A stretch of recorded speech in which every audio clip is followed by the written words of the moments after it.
Hello, Master Manifester. Today we're talking about hypervigilance and intentions and manifestation. When you set an intention, the brain immediately thinks, okay, here's something that I want. Now it starts looking for signs of success, even if it was just 3 seconds ago.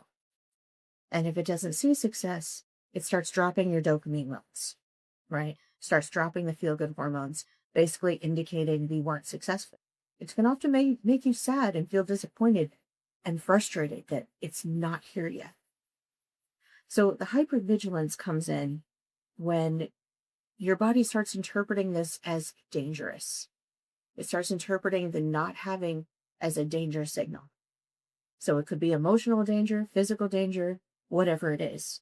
And it starts constantly scanning for evidence of not having it. And this is unconscious. You're not doing this consciously.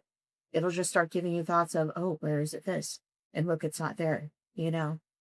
So to heal that hypervigilance there, that feeling of lack of safety, keep reminding yourself how you have that manifestation in different ways. Let's say it's money, right?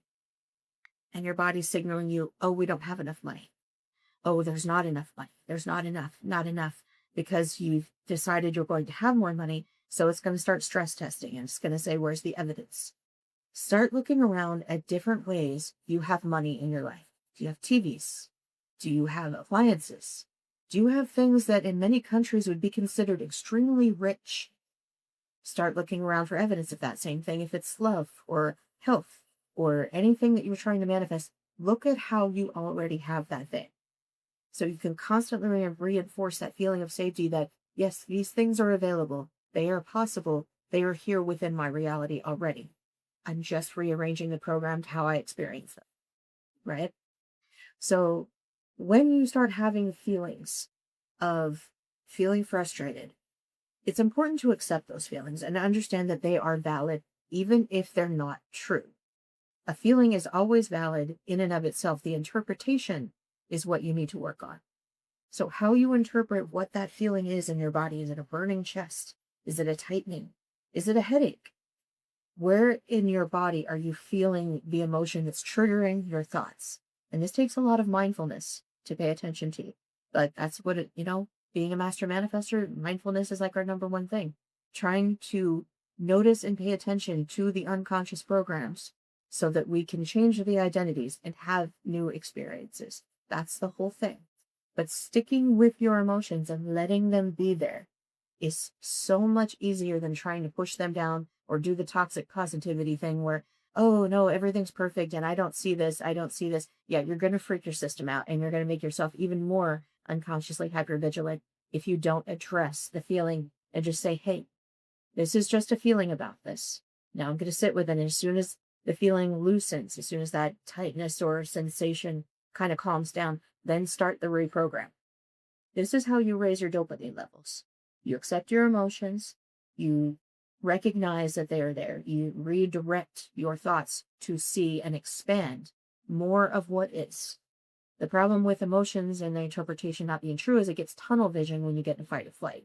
It's not that it's not true necessarily, and oftentimes it is something that is true, but it's ignoring the rest of the truth. There are a lot more truth than just that one thing. And expanding out, constantly looking for new opportunities in the realm of the manifestations, that the life that you're trying to manifest, the identity, the person of who you want to be and how you want to experience things. To do that, you really need to learn to enjoy what is now. I think this is the number one thing that raises dopamine levels. It's definitely raised mine. My baseline dopamine level is a lot higher simply from being more curious about more things, expanding my hobbies, expanding my interests, and not always focusing in on those little things that I want to manifest like their lack. Like basically they're just a story unfolding. This is a story I'm experiencing of myself in this character. And eventually, somewhere along the way, that manifestation will unfold because I've chosen that experience. It's obvious to me that it's going to happen because it happens for me all the time. This is where you look for the evidence. It happens for me all the time. I'm manifesting all the time. Hey, look at all this good stuff in my life that I didn't even know about manifestation. And look, I manifested without even trying. You see? And really focusing in on slowing down and noticing and recognizing and appreciating. Gratitude, like super, super accelerates abundance, but you don't want to try to replace the emotion with the gratitude. Feel the emotion, let it have its say, then focus on the abundance and the gratitude.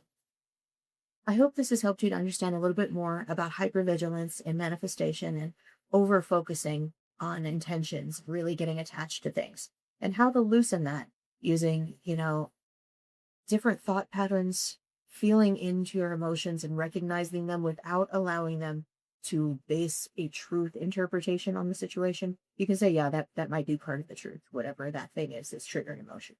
But recognize there is a greater truth. And then focus outward on different things and noticing more things in your life to open up that feeling of safety, recognize how much abundance there is, raise your gratitude levels, and raise your dopamine levels. Thank you for watching. Please like and subscribe and sign up for the Mecca Muse newsletter in the description below.